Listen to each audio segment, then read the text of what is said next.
la gente confunde la Unión Europea con un mercado común y eso es un error muy grande. Es decir, el mercado común era una buena idea, una idea de que las mercancías podían circular, los trabajadores podían ir sin grandes problemas, etc. Eso es una cosa muy interesante. Otra cosa es la Unión Europea es crear una infraestructura, o sea, crear el germen de un futuro Estado europeo que controle todo. Entonces ahí es donde está el problema.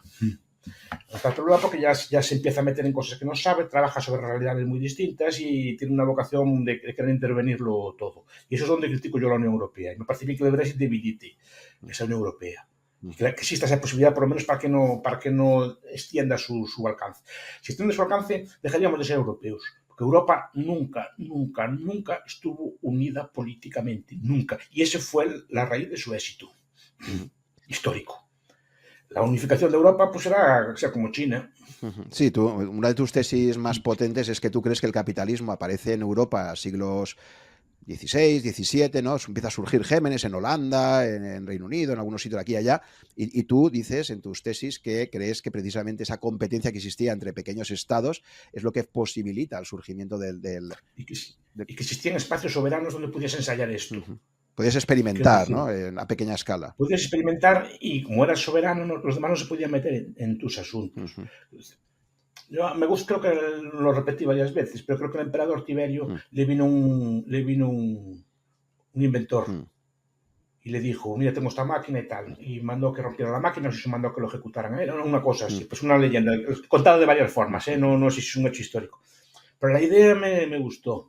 Sentido, claro, el emperador Tiberio podía prohibirlo en todo el imperio. Pero es que no había un imperio europeo, entonces el reino de Flandes, si decidía ensayar con el capitalismo, nadie le podía decir nada, ¿no? O la República de Flandes, como si fuese llamado, creo, un reino, no se podía ensayar allí, entonces no se podía decir nada. Y cuando aquello empieza a crecer, los demás no le queda más remedio que imitarlo, como en las zonas de Inglaterra, etc., ¿no? Si hubiera un imperio europeo, lo acababan. ¿Por qué? Porque el capitalismo es muy disruptivo. O sea, el capitalismo altera totalmente las relaciones de poder de donde se está y las relaciones económicas. Entonces, los intereses terratenientes, etcétera, se oponen y se opusieron siempre al capitalismo. Se vieron la famosa debate de los granos británico en el siglo XIX, etcétera. Los terratenientes no tenían, en Prusia también se dio que los terratenientes no tienen un interés en el libre mercado, en la competencia y en este tipo de relaciones. Porque pasa, tú no puedes impedir que un país pequeño empiece a ensayar esto. Si empieza a ensayarlo y aquello triunfa, empieza a ser más rico, los demás no le queda más remedio que imitarlo. En cambio, si estás dentro de un estado, simplemente lo prohíbes y ya está. Entonces, esa fragmentación, esa competencia lleva a que esté siempre dinámico. Evita la censura, permite la libertad de expresión, permite un montón de cosas, porque tú, el rey de Castilla, censura los libros, pues se sigue editando en Francia, en Portugal o en los Países Bajos. Entonces, es muy difícil, pero en cambio, si tienes un gran imperio, el coste se mueve. Entonces, el éxito de Europa es haber estado siempre fragmentada políticamente, aunque la gente no lo entiende. Y por eso Europa, digamos, tuvo una dinámica pues, cultural tan grande, tuvo una dinámica económica tan productiva, ¿no? Y China, en cambio, cuando se unificó, se estanca, a pesar de tener todas las de ganar. Sí. Porque basta un mal rey para que estropee todo un imperio. Y aquí no puede haber un mal rey. Puede haber un mal rey en un sitio, pero no en todas las partes a la vez.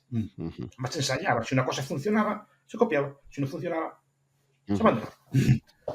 Pero bueno, no es contraintuitivo. Parece que tenemos una lógica de business, una lógica de la grandeza, ¿no? De igual que las empresas, todo lo más grande, todo así. Algunas cosas tienen, otras cosas no. Y eso es lo que no se ve. Sí, a ver, en la construcción de la Unión Europea, un poco la narrativa dominante es la siguiente. Existe una superpotencia, Estados Unidos, que nos ha estado protegiendo durante muchísimo tiempo. Aparece una nueva superpotencia, China.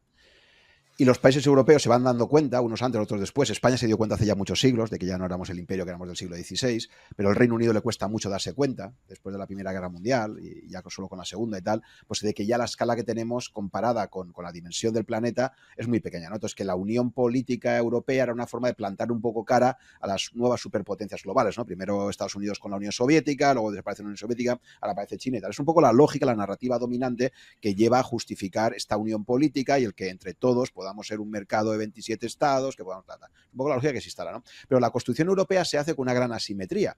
Y es que, efectivamente, además del mercado único, hemos avanzado muchísimo en la parte monetaria, hemos ido a una unión monetaria, pero no ha habido avances apenas en la parte fiscal, ¿no? Que con el planteamiento que tú haces, pues efectivamente estarías de alguna forma defendiendo que esto está bien hecho. Es decir, que o que por lo menos a ti te gusta que exista esa competencia fiscal, ¿no? Que un Estado como Irlanda apueste por tener la mitad del impuesto de sociedades que tiene la mayor parte de países de la Unión Europea y que crees que eso es sano, ¿no? Esa competencia fiscal y tal.